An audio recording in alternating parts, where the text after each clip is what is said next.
I'm Eleanor, 68 years old, and last September I made the hardest decision of my life.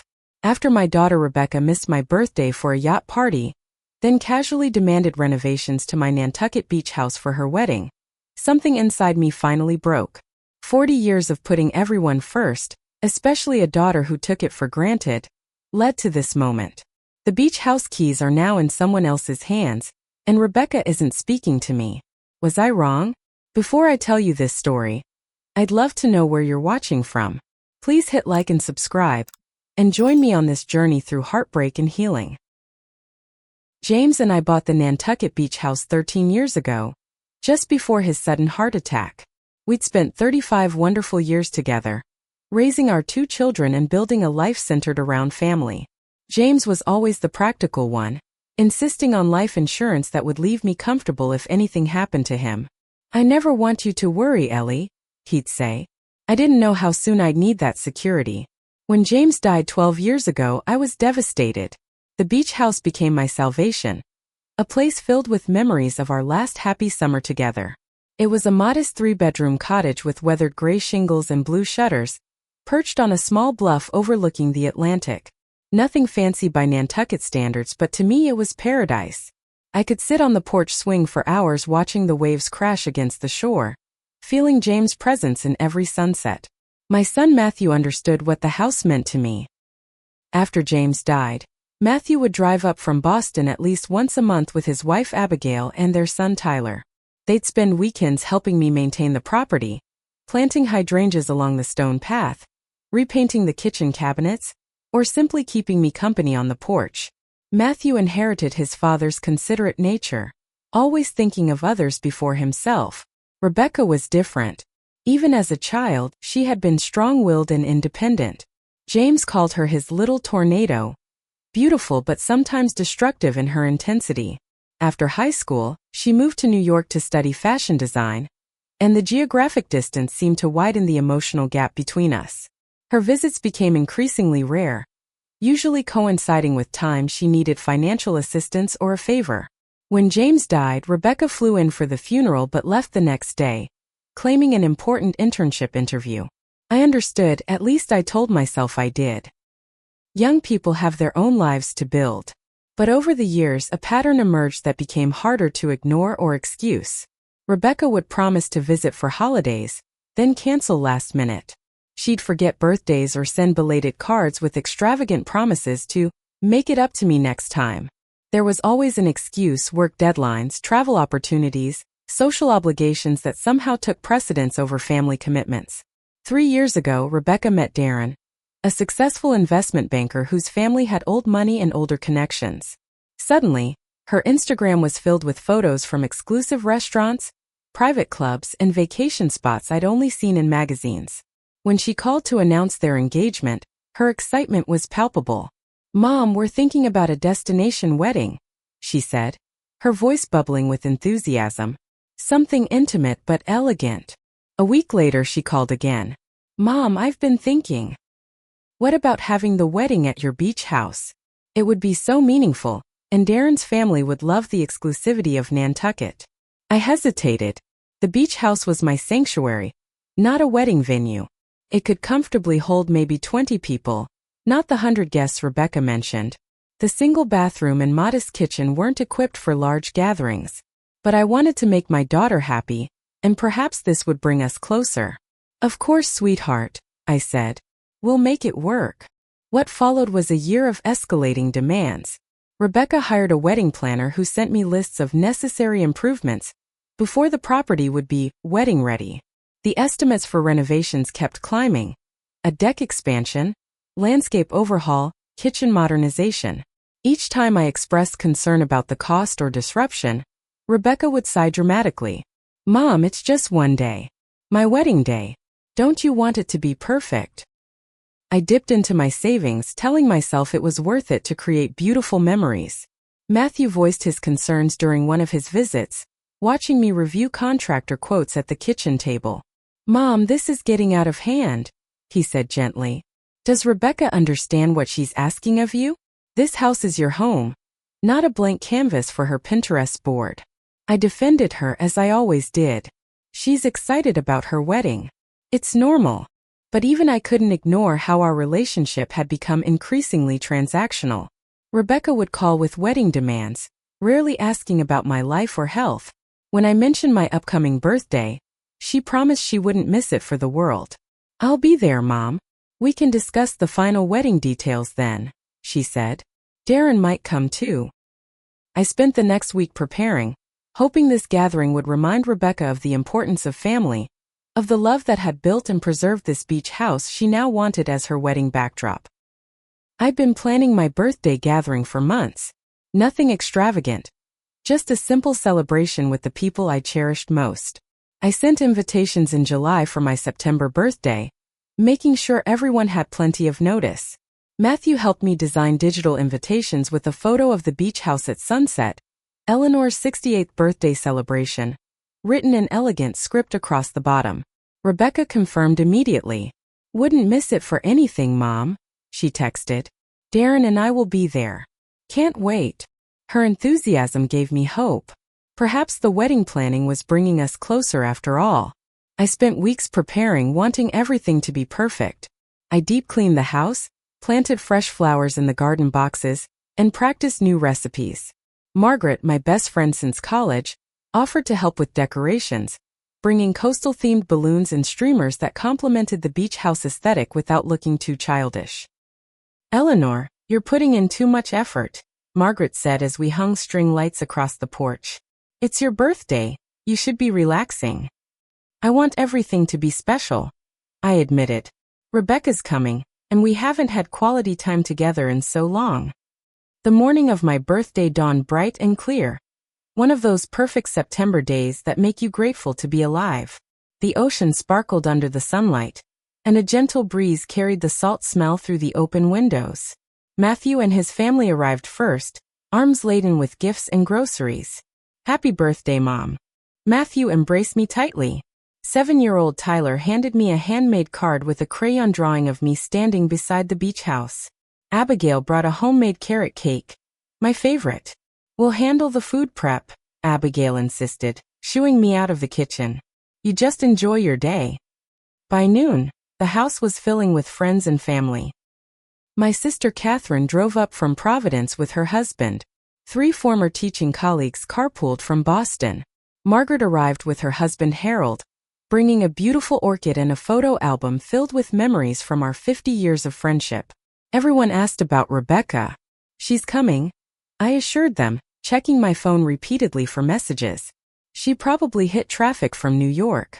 1 o'clock passed. Then 2. I tried calling, but it went straight to voicemail. By 3 o'clock, with lunch finished and people moving to dessert, the concerned glances became impossible to ignore. "I'm sure she's just running late," I said, forcing brightness into my voice. "You know how New York traffic can be." At 3:42 p.m., I remember checking the clock on the mantel. My phone pinged with a text message from Rebecca. "Sorry, Mom. Can't make it today. Super busy with work stuff. We'll make it up to you soon. Happy birthday. Birthday cake." I stared at the screen, reading the message 3 times. The casual dismissal, the birthday cake emoji as if that could substitute for her presence, the vague promise of making it up that I'd heard countless times before. My hands trembled slightly as I set the phone down. "Everything okay, Mom?" Matthew asked, noticing my expression. "Rebecca can't make it," I said quietly. "Work stuff." Matthew's jaw tightened, but he simply squeezed my shoulder. "I'm sorry, Mom. But we're all here to celebrate you." I nodded, pasting on a smile for my guests. We continued with cake and presents, everyone tactfully avoiding mentioning Rebecca's absence. I opened thoughtful gifts, a hand-knitted shawl from Catherine, books from my teaching friends, a gift certificate for a day spa from Matthew and Abigail.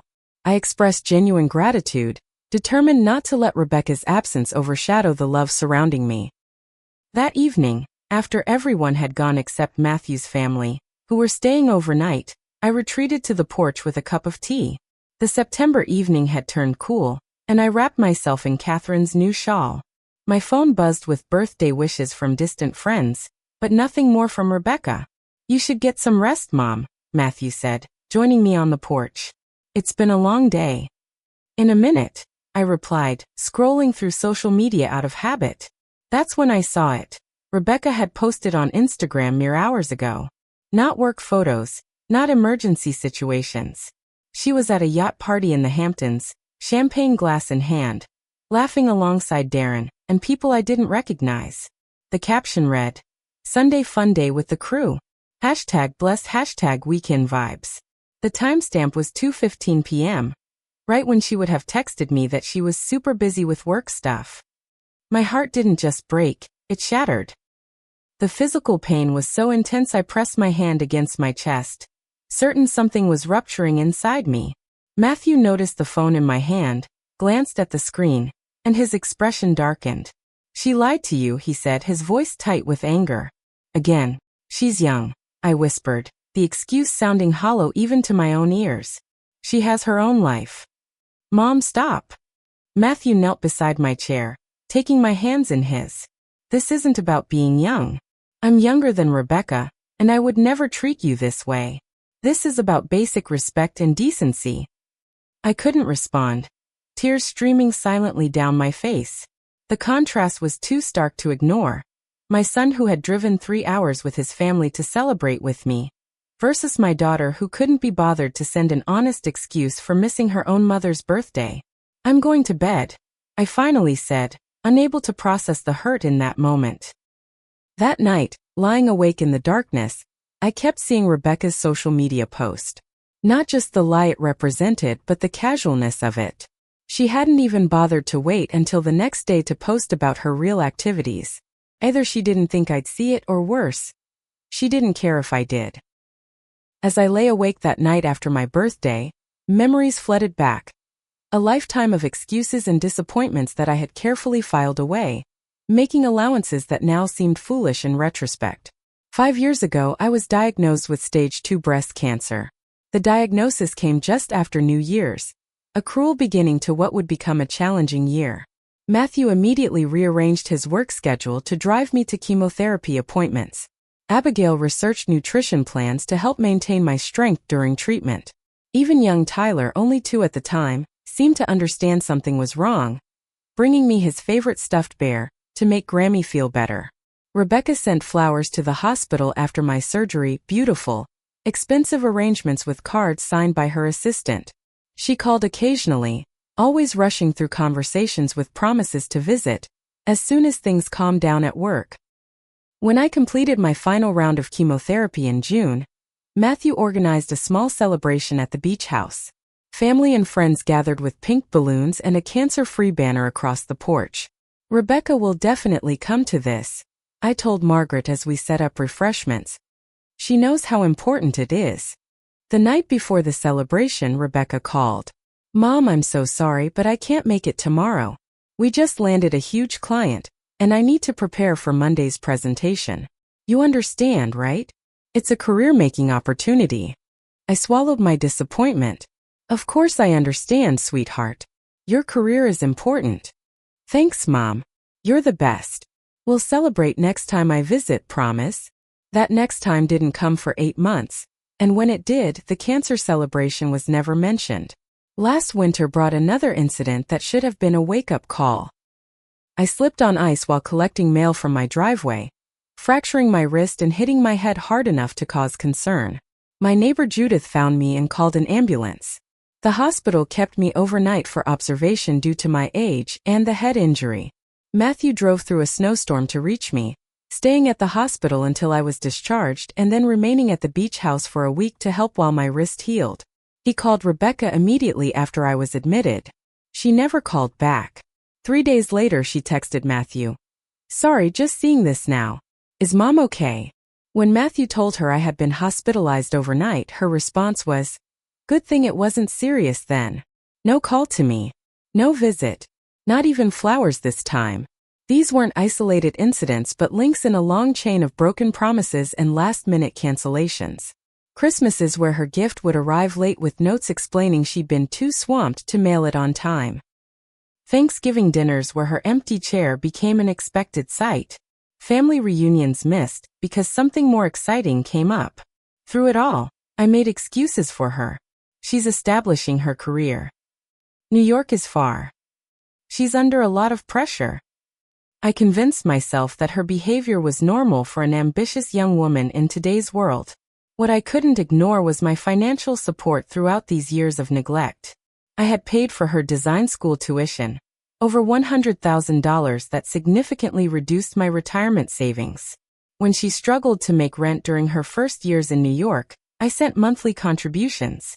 When her first business venture failed, I covered the outstanding debts to protect her credit score. Rebecca never acknowledged these sacrifices except with quick thanks and promises to repay me when she made it big. The repayments never materialized, even after she began dating Darren and posting about Michelin star restaurants and first-class flights. The wedding planning had brought this dynamic into sharper focus. Each call brought new demands.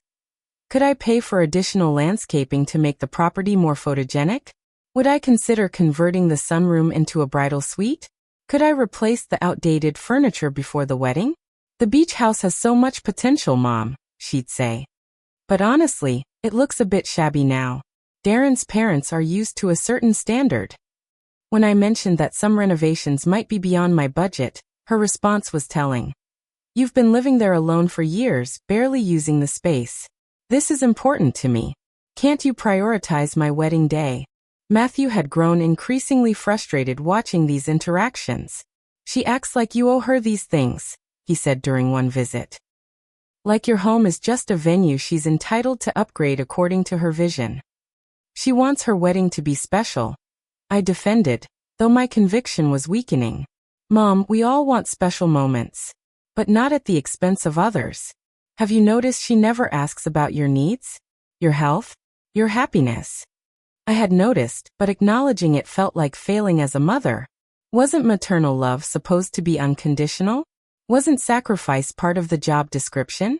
But as I lay in bed after my birthday, scrolling through years of one-sided giving, I had to confront an uncomfortable truth. The relationship had become unhealthy, not because I gave too much, but because Rebecca took without gratitude, expected without consideration, and consistently prioritized her desires above basic respect for her mother. The yacht party post was still visible on my phone screen. Tangible evidence that I hadn't even merited an honest excuse. Just a quick text and a return to champagne. Something had to change. Not just for my sake, but perhaps for Rebecca's too. What kind of person was I helping her become by accepting this treatment? What lessons would she carry into her marriage, her future family relationships? For the first time, I allowed myself to feel the full weight of my hurt and disappointment without immediately making excuses for her behavior. It wasn't liberating. It was agonizing. But it was necessary. The week after my birthday passed in a strange fog. Matthew and his family returned to Boston, though he called daily to check on me.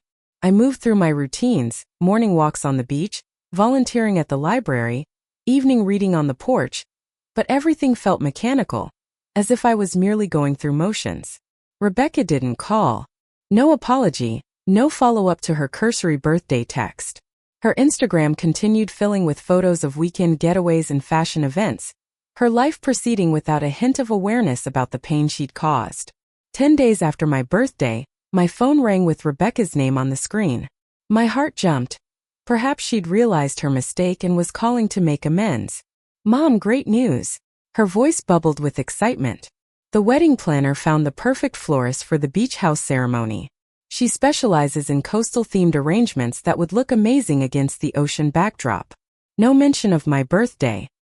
No acknowledgement of her absence or lie. Just straight to wedding plans as if nothing had happened. That's nice, I managed, my voice distant even to my own ears. The only issue is the porch, she continued, oblivious to my tone. Darren's mother thinks it looks too weathered for the reception photos. Could we get it repainted before November?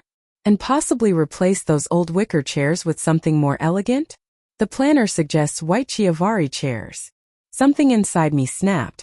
Not dramatically. More like the quiet breaking of a thread that had been stretched too thin for too long. Rebecca, I interrupted. Do you remember where you were on September 15th? September 15th? She paused. I don't know, Mom. I don't memorize my schedule. Why? It was my birthday, I said quietly. You promised you'd be here. You texted that you were busy with work, but then posted pictures from a yacht party. A beat of silence followed. Oh, right. I forgot that was the exact date. Her voice shifted to a practiced apologetic tone I'd heard many times before. That wasn't just any party, Mom. It was hosted by one of Darren's most important clients. I couldn't say no. You understand how these things work. No, Rebecca. I don't understand. Mom, come on. It was just a birthday. You have one every year. A note of impatience crept into her voice. This wedding is a once-in-a-lifetime event. Can we focus on what's important here? The porch really needs to be addressed. My hand tightened around the phone. Just a birthday? I waited all day for you. People kept asking where you were. I made excuses for you like I always do. And you couldn't even give me the respect of an honest reason why you couldn't come. Why are you being so dramatic about this? Rebecca sighed heavily. I said I was sorry. No, you didn't, I pointed out. Not once. Fine. I'm sorry I missed your birthday. Now about the porch dash. The porch is fine the way it is, I said, surprising myself with the firmness in my voice. This house is my home, Rebecca. Not a photo backdrop. Mom. Her voice rose in frustration. You know how important this wedding is. Darren's family has expectations. If you could just make these few changes, dash. Few changes. I felt years of accumulated hurt crystallizing into words. For months, you've been treating my home like a renovation project. You've criticized everything from the kitchen cabinets to the garden layout. This house holds 30 years of memories with your father, but all you see are outdated fixtures and inadequate space for your wedding photos. That's not fair. I'm trying to make the most of what we have to work with. If you just listen, dash. No, Rebecca. You listen. My voice remained steady despite the emotions churning inside me. For years, I've excused your behavior. I've accepted last-minute cancellations, forgotten birthdays, and one-sided conversations. I paid for your education, supported your career, and never asked for anything in return except basic consideration. So that's it? You're keeping score? Throwing your financial support in my face. Her voice turned cold. I didn't realize your help came with strings attached. That hurt. The implication that expecting common courtesy was somehow transactional. Respect isn't a string, Rebecca. It's the foundation of any relationship, including ours. Well, if you can't support the biggest day of my life because of some perceived slight, then maybe we have bigger problems, she snapped. The wedding is happening in 5 months. Either you help make the beach house presentable, or Darren and I will find another venue and you can sit alone in your precious, untouched house. It was an ultimatum delivered with casual cruelty. Fix up your home to my specifications, or I'll exclude you from my wedding. I need to go, I said, suddenly exhausted. We'll talk another time. I hung up before she could respond, something I'd never done before. Then I sat on the porch swing, watching waves crash against the shore as tears streamed down my face. That night I couldn't sleep. Rebecca's words played on repeat in my mind. It was just a birthday. You're keeping score. We'll find another venue. The dismissiveness cut deeper than the missed celebration itself. The next morning I called Patricia, a therapist I'd seen briefly after James died. She agreed to a phone session that afternoon. Eleanor, what I'm hearing is a pattern of one-sided giving that's left you feeling depleted and unappreciated, Patricia said after I described the situation. Setting boundaries isn't punishment. It's health preservation. But she's my daughter, I said, voicing the thought that had kept me tethered to this dynamic for decades. Aren't mothers supposed to sacrifice for their children? Supporting your children is different from enabling behaviors that harm both of you, Patricia replied gently. Ask yourself, if Rebecca treats you this way, how does she treat others? What lessons is she learning when there are never consequences for hurtful actions? That question haunted me through a sleepless night. By morning, a decision had crystallized not from anger, but from clarity that had been long coming. I called Amanda, a real estate agent who had helped my friend Margaret sell her Cape Cod property the previous year. I'd like to list my house, I told her. As soon as possible. Are you sure, Eleanor? Amanda asked, hearing the emotion in my voice. This is a big decision. I'm sure, I said, surprising myself with how true it felt. It's time for a change. The for sale sign appeared on my front lawn 3 days later. Amanda had advised me that September was still a good time to list in Nantucket. The summer rush was over, but serious buyers looking for year-round properties were still active. She set a price slightly above market value, explaining that waterfront properties on the island commanded premium offers even in cooling markets. Don't be surprised if we get multiple bids, she said during our walkthrough. Despite the modest size, the location and view are exceptional. I nodded, trying to focus on practical details rather than the emotional weight of my decision. I'd spent the intervening days sorting through belongings, identifying what I would take to my next home, wherever that might be, and what could be sold or donated. Each object held memories: the driftwood lamp James had made, the watercolor seascape from our 20th anniversary, the collection of seashells Tyler had gathered over summers of beach walks. I hadn't told Rebecca about my decision. I wasn't being secretive. I simply needed space to proceed without her immediate reaction influencing my resolve. Matthew, however, I called the night after listing the property. Are you sure about this, Mom? He asked, concern evident in his voice. You don't have to sell just because of what happened. You love that house. I do love this house, I admitted, watching the sunset paint the ocean in shades of gold and pink. But it's become a symbol of something unhealthy. Rebecca sees it as a possession to be used and modified according to her vision. I've started seeing it as a test of my worth as a mother, how much I'm willing to sacrifice to earn her approval. Matthew was silent for a moment. When you put it that way, I understand. I just worry about you. Where will you go? I'm not sure yet, I said truthfully. Maybe a smaller place nearby. Maybe closer to you and Abigail. I have options. You know you're always welcome with us, he offered immediately. His generosity touched me deeply. Thank you, sweetheart. But at 68, I still value my independence. I'll find my own place. Just maybe one with fewer stairs and less maintenance. The house sold within a week. A cash offer from a retired couple looking for a winter home, 15% above asking price. They wanted a quick closing and minimal contingencies. Amanda called with the news, her voice bright with excitement. They love the house exactly as it is, Eleanor. They specifically mentioned the authentic charm and want to preserve its character. The validation was unexpectedly comforting.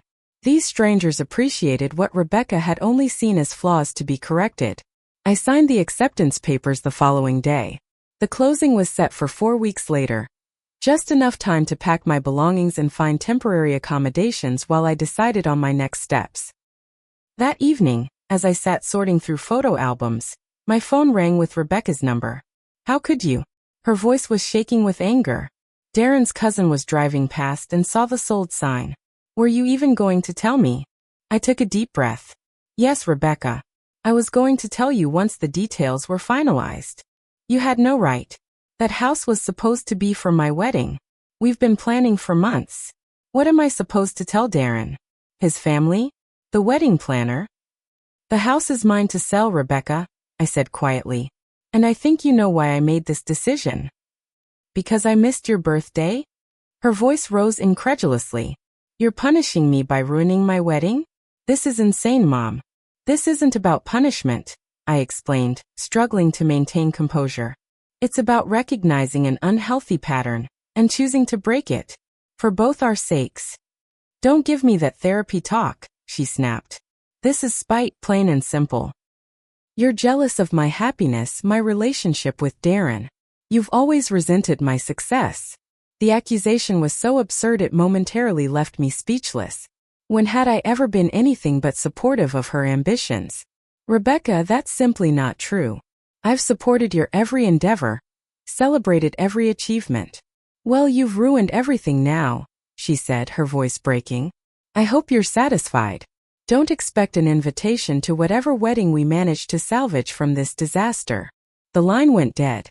I sat holding the silent phone, surrounded by photographs documenting decades of family moments.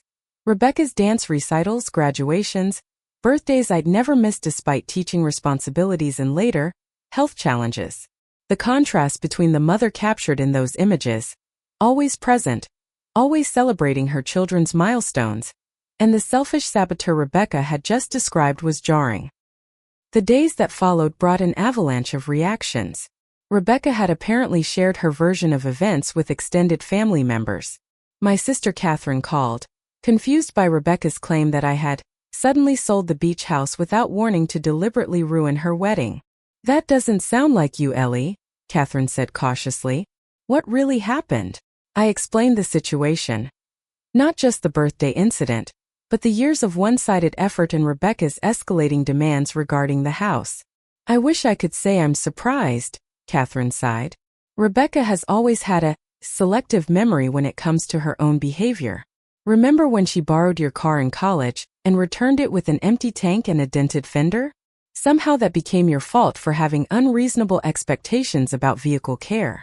Other calls followed. Rebecca's godmother Judith, concerned that I was throwing away family connections over a misunderstanding. My cousin Robert suggesting I was having some kind of late-life crisis. Each conversation required energy I increasingly lacked, explaining and defending a decision that had been agonizing but necessary. Matthew and Abigail became fierce advocates, shutting down critical relatives with direct questions. "When was the last time you saw Rebecca make any effort for Eleanor? Why is a mother expected to endlessly accommodate a daughter who shows no reciprocal consideration?" Their support sustained me through waves of doubt and guilt. Was I overreacting? Should I have given Rebecca one more chance? Each time these thoughts surfaced, I remembered Patricia's question. What lessons was Rebecca learning when there were never consequences? My friends proved invaluable during this period. Margaret and Susan took me to lunch, providing distraction and perspective. "I watched James bend over backward for that girl her entire life," Margaret said bluntly. "He'd be proud of you for finally setting limits." Susan nodded agreement. "Eleanor, you've spent decades putting everyone else first. It's not selfish to finally consider your own well-being." 3 weeks after our phone confrontation, I received a certified letter from Rebecca. Inside was a formal demand for financial compensation for wedding-related expenses incurred, based on promised venue availability. She listed deposits paid to vendors, planning fees, and even the cost of save-the-date cards featuring a stylized illustration of the beach house. The letter concluded, "If acceptable reimbursement is not arranged within 30 days, I will be forced to explore legal options to recover these damages." The threat of legal action from my own daughter struck a new depth of pain. I took the letter to Patricia during our now regular weekly session. "This is a power play," Patricia said after reading it.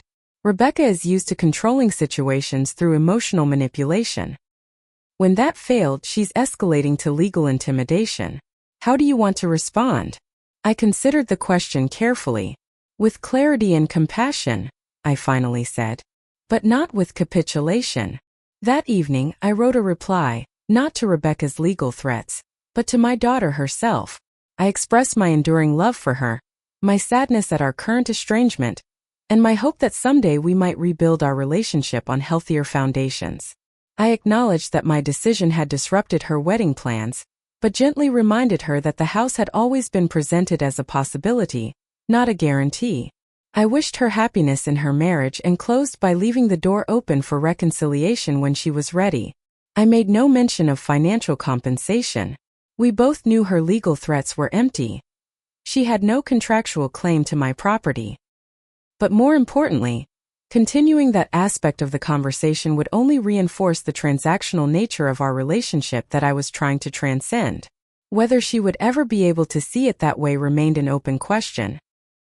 October arrived with spectacular foliage and crisp, clear days that showcased Nantucket at its autumn finest. Under different circumstances, I would have savored these precious weeks before winter set in, taking long walks along empty beaches, photographing the golden light on weathered cottages, collecting late-season beach plums for jelly. Instead, I packed 30 years of memories into cardboard boxes, deciding what belonged in my future and what should remain in my past. The process was both painful and cathartic. Each object required a decision: the antique roll-top desk where James had written his poetry, the collection of weathered beach glass we'd gathered on Sunday walks, the handmade quilts from my mother that had kept us warm through winter storms. The new owners had generously offered to let me take my time moving out, suggesting I could stay through November if needed. But remaining in limbo felt unhealthy. I needed a clean break, a fresh start. I found a small furnished rental in a neighboring town, a one-bedroom cottage within walking distance of the harbor, available for a 3-month lease while I decided on permanent plans. Matthew drove up to help with the move, bringing Abigail and Tyler to make the work lighter. They arrived on a Friday afternoon, Tyler racing to hug me before the car had fully stopped. "Grammy, Daddy says we're taking your stuff to a new house," he said, looking up with serious brown eyes. "Is it because you don't like this house anymore?" I knelt to his level, touched by his directness. "I love this house, sweetie. But sometimes even places we love aren't right for us anymore. My new place is smaller and easier to take care of." He nodded, accepting this explanation with a child's practicality. "Can I still visit you and collect shells?" "Absolutely. There's a beach just down the road from my new cottage." That weekend became unexpectedly joyful. Matthew and Abigail approached the packing with efficient good humor, creating a system for boxing and labeling. Tyler appointed himself keeper of the treasures, carefully wrapping seashells and small keepsakes in tissue paper. In the evenings, we ordered takeout and ate on the porch, savoring the ocean view one last time. "I think this is the right decision, Mom," Abigail said on Saturday night, as we shared a bottle of wine after Tyler had gone to bed. "You seem lighter somehow." "I feel lighter," I admitted. "Like I've set down a burden I didn't realize I was carrying." The absence of contact from Rebecca hung in the air, unmentioned but palpable. I hadn't heard from her since her legal threat letter and my response. Her Instagram had gone quiet, unusual for someone who typically posted daily updates. I tried not to check, but occasionally found myself scrolling through her feed, looking for clues about her state of mind. After Matthew and his family returned to Boston, I settled into a new routine. The rental cottage was cozy and practical, with a small garden and a sunroom perfect for reading. I joined the local library's book club, started swimming at the community center, and even took a watercolor class at the senior center. Something I wanted to try for years but never made time for. 3 months after my birthday, nearly 2 months since selling the beach house, I received a letter from Rebecca. Not a legal document this time, but a handwritten note on expensive stationery. "Mother," it began, formal, distant. "I thought you should know that Darren and I have secured an alternative wedding venue in Newport. The additional costs have been substantial, but his parents have graciously offered to cover the difference. I assume this information will please you, as it resolves any outstanding issues between us regarding the beach house situation. Please direct any future communication through Darren's family attorney, whose card I've enclosed." No signature, just her name typed beneath. The attorney's business card fell from the envelope. A partner at a prestigious Boston firm specializing in family law. The coldness of the note stunned me. This was my daughter, the tiny girl who once brought me dandelion bouquets and handmade Mother's Day cards. The teenager who'd climbed into my bed during thunderstorms well into high school. The young woman I'd nursed through mono her sophomore year of college, sitting beside her bed reading aloud from her favorite novels. How had we reached this point of communicating through attorneys? I shared the letter with Patricia during our next session. "This represents a significant escalation in emotional distance," she observed. "Rebecca is essentially saying she's removed you from her inner circle of trust and placed you in an adversarial category. How are you feeling about that?" "Heartbroken," I admitted, "but also strangely resolved. I can see now that this pattern has been developing for years. My selling the house didn't create this situation. It just forced it into the open." "That's an important insight," Patricia nodded. "Sometimes relationships have to break down completely before they can be rebuilt on healthier foundations. If rebuilding is possible." "Do you think it is?" I asked quietly. "Possible, I mean. That depends largely on Rebecca," Patricia said thoughtfully, "and on whether she ever develops the capacity for self-reflection necessary to recognize her part in this estrangement. Some people never do." The painful truth of that statement stayed with me. I had to accept the possibility that my relationship with Rebecca might never heal. That selling the beach house might have been the final rupture in an already fragile connection. Rather than dwelling in that uncertainty, I channeled my energy into creating a new life. The proceeds from the beach house sale provided financial security that allowed me to explore options I'd never considered. I traveled to Arizona to visit my college roommate. I spent a week in Boston with Matthew's family, enjoying everyday moments with Tyler's school pickup, soccer practice, bedtime stories that distance had previously made rare. For months after moving out of the beach house, I received an unexpected visitor. I was planting spring bulbs in the cottage garden when a black SUV pulled into the driveway. A tall man in an expensive-looking overcoat stepped out. "Darren, Rebecca's fiancé. Mrs. Mitchell," he said formally. "I hope I'm not intruding. I was in the area for business and thought we should talk." I invited him in, curious about this unprecedented visit. In the 2 years Rebecca had been engaged, Darren and I had only met a handful of times, always with Rebecca present, controlling the conversation. "Rebecca doesn't know I'm here," he said, accepting a cup of tea at my kitchen table. "She wouldn't approve." "I gathered that from her last communication," I said, keeping my tone neutral.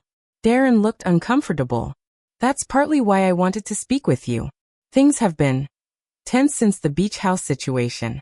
Rebecca is convinced you sold the property specifically to sabotage our wedding."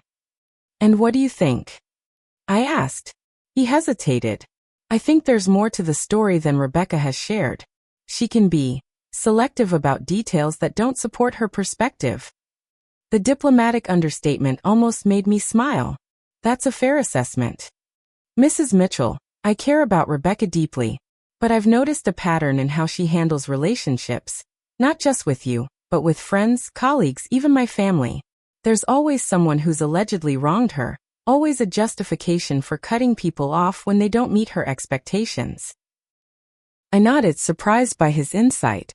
"The wedding has been postponed indefinitely," he continued. "Officially because of venue complications, but truthfully, I've insisted on couples counseling before we proceed. Rebecca was resistant initially, but has recently agreed." "That sounds like a wise decision," I said carefully. "I'm not asking you to reconcile with Rebecca if you're not ready," Darren said. "But I wanted you to know that I recognize there are two sides to this story, and I hope that someday, with proper boundaries in place, you might be part of our lives again." After he left, I sat in the garden for a long time, watching the afternoon light play through turning leaves. The conversation had offered something I hadn't realized. I needed validation from someone in Rebecca's inner circle that my experience was real, my boundaries justified. That evening I called a few friends and organized an impromptu gathering for my half-birthday, 6 months from my actual birth date. It wasn't about replacing the celebration Rebecca had missed, but about creating new traditions that honored my present, rather than dwelling on past disappointments. Susan brought homemade lasagna. Margaret arrived with wine and flowers. 2 new friends from my watercolor class joined us, bringing laughter and fresh perspectives. As we sat around my small dining table, sharing stories and making plans for a summer hiking trip, I felt a sense of peace that had eluded me for months. This was what healing looked like. Not the absence of pain, but the presence of joy alongside it. Not forgetting the past, but refusing to let it dictate my future. 6 months after selling the beach house, I found myself drawn to real estate listings again. Not for another oceanfront property, that chapter had closed, but for something that would represent this new phase of life. After viewing several options, I discovered a small cottage on a quiet lake about 30 minutes from Matthew's home in Massachusetts. It had a generous garden, a screened porch for summer evenings, and most importantly, a spare bedroom where Tyler could stay during visits. The cottage needed work, updating the kitchen, replacing some windows, refreshing the dated bathroom, but unlike the beach house renovations Rebecca had demanded, these improvements would be for my comfort and enjoyment. I made an offer the same day, and by early spring I had a new home. Matthew and Abigail helped with the move, Tyler proudly showing me where he'd arranged my books by color on the living room shelves. "This way you can find them easy, Grammy," he explained seriously. "Blue books with blue, red books with red. It's perfect," I assured him, touched by his thoughtfulness. The weeks that followed brought a gentle rhythm to my days. Mornings began with coffee on the porch, watching ducks glide across the misty lake. Afternoons included gardening, swimming, or exploring nearby walking trails. Evenings often found me at Matthew's for dinner, building the kind of regular, easeful relationship with my son's family that distance had previously made difficult. One rainy afternoon in late April, my phone rang with Rebecca's number on the screen. We hadn't spoken since before Christmas, though Matthew had occasionally mentioned updates he'd heard through mutual acquaintances. The wedding postponed indefinitely, Rebecca starting a new job at a smaller design firm, her occasional therapy references on social media. I answered with neutral expectation. "Hello, Rebecca." "Mom." Her voice sounded different, less assured, more tentative. "Is this a good time to talk?" "Yes, it is. How are you?" A pause followed, as if she was carefully considering her words. "I'm working on being better. My therapist suggested it might be time to reach out to you." Another pause, longer this time. "I've been seeing someone since January, Dr. Levine. It was Darren's idea initially, but I found it helpful." "I'm glad to hear that," I said sincerely. "She's helped me recognize some patterns." Rebecca's voice grew quieter. "Things I didn't want to see about myself. About how I treat people, especially you." I waited, sensing she needed space to continue at her own pace. "I'm not calling to apologize properly over the phone," she continued. "That should happen in person, if you're willing to see me. But I wanted to ask if you might consider starting over? Not pretending nothing happened, but maybe finding a way forward." The vulnerability in her voice touched something deep within me. This wasn't the entitled daughter demanding renovations or threatening legal action. This was a glimpse of the Rebecca I remembered from before, capable of reflection, connection, humanity. "I would like that," I said simply. "Darren mentioned you bought a place near Matthew?" Her tone lifted slightly. "Yes, a small cottage on Lakeview Road. It's quite different from the beach house, but it suits me. Would it be okay if I visited sometime? Not right away if you're not ready, but maybe in a few weeks? I could drive up from Boston for the day." We settled on a date in May, leaving enough time for both of us to prepare emotionally for the meeting. After we hung up, I sat watching raindrops trace patterns down my window, feeling cautiously hopeful for the first time in nearly a year. The day of Rebecca's visit arrived with perfect spring weather, sunshine warming the new garden beds I planted with perennials. I had been careful not to over-prepare or create unrealistic expectations. This was one conversation, not an instant resolution to years of complex dynamics. When Rebecca's car pulled into the driveway, I noticed she looked different, her typically immaculate appearance slightly softened, her designer clothes replaced by simple jeans and a sweater. She carried a small potted orchid instead of the elaborate gifts she typically brought to smooth over conflicts. "A housewarming present," she said, handing it to me awkwardly. "Nothing fancy, just something I thought might brighten your windowsill." "It's lovely," I said, genuinely appreciating the simplicity of the gesture. "Would you like a tour before lunch?" We moved through the cottage, the initial tension gradually easing as I showed her the reading nook I'd created, the kitchen where I was learning to bake bread, the garden beds where summer vegetables were beginning to sprout. Rebecca asked questions and listened to the answers. Actually listened without immediately redirecting the conversation to herself. Over lunch on the porch, with the lake shimmering beyond my small lawn, Rebecca finally addressed the beach house directly. "I was horrible to you," she said, setting down her fork. "Not just about missing your birthday, but everything that came after. The demands, the threats, the way I tried to make you the villain when you set a boundary." I nodded, letting her continue. "Dr. Levine helped me see that I've been treating relationships like transactions. What can people do for me? How can they meet my needs? I didn't consider your feelings or needs at all." She looked down at her plate. "I took you for granted because you always forgave me, always made excuses for my behavior. It was easier to blame you than look at myself. I contributed to that pattern," I acknowledged. "By always accommodating, never setting limits, I taught you that my boundaries weren't important." "That doesn't excuse how I behaved," Rebecca insisted. "You deserved better, especially after everything you've done for me." I'm truly sorry, Mom. "Not because I want something from you now, but because I genuinely regret hurting you." The apology wasn't perfect. There were still traces of the old patterns, a slight defensive edge when discussing certain topics, moments when her perspective narrowed. But it was honest and heartfelt in a way I hadn't experienced from her in years. "I accept your apology," I said. "And I hope you can accept mine as well. I should have been honest with you much earlier about how I was feeling. I should have communicated my limits clearly instead of agreeing to things I couldn't comfortably provide." Rebecca stayed through the afternoon. We didn't resolve everything. How could we, in one conversation? But we established a foundation for moving forward. Before she left, I gave her clear parameters for our rebuilding process. Monthly visits initially, with communication between. No financial entanglements for the foreseeable future. Respect for each other's independence and choices. "That seems fair," she said as we stood by her car. "Can I bring Darren next time? He's been a big supporter of my getting help, and I think you'd like the person he's helping me become." "I'd like that," I said, embracing her briefly before she departed. Over the summer and into fall, these monthly visits became a tentative new tradition. Sometimes Rebecca came alone, sometimes with Darren. Occasionally we met in Boston for lunch or a museum exhibition. The conversations grew easier, though not without difficult moments when old patterns threatened to resurface. In September, a year after the missed birthday that had catalyzed so much change, Matthew suggested a family gathering at my cottage. Just the 5 of us. Matthew, Abigail, Tyler, Rebecca, and me. A do-over, he called it, though we all understood nothing could truly be undone. As we sat around my garden table that evening, sharing a meal beneath string lights and early autumn stars, I reflected on the journey of the past year. The beach house was gone, but something more valuable had taken its place.